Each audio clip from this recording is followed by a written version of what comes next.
பண்ணுவார். இப்போ வரும்போது நார்மலாக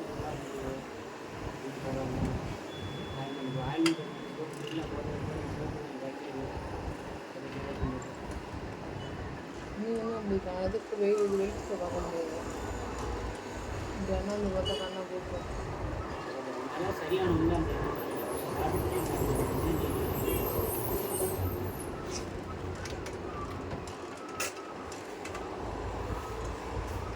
இவன் சரி ஆள்லாம் உட்காந்துருக்குறாங்களே சரி போடுறோமே அந்த இதுவே இல்லாமல் பண்ணுறான் பாரு.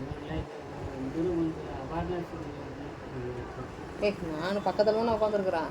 அந்த தண்டை உட்காந்துருக்கேன், நிதிஷ் தண்டை உட்காந்துருக்கேன், அவன் அந்த நாங்களாம் அதில் வீடியோ காலில் அனுப்பு வந்து பக்கத்தில் எல்லோரும் 4 பேர் உட்காந்து எல்லாம் பேசிகிட்டு இருக்கிறோம். நான் எக்ஸ்பெக்ட் பண்ண டைமில் வந்துட்டு இது பண்ணுறான். வந்து இவன் டக்குன்னு அந்த டைமில் கையெல்லாம் வச்சுருந்துருக்கலாம், ஏதோ பண்ணியிருக்கலாம். எனக்கு அப்படியே காட்டணும் இன்னும் அப்படியே ரொம்ப கஷ்டமாக இருக்கும்.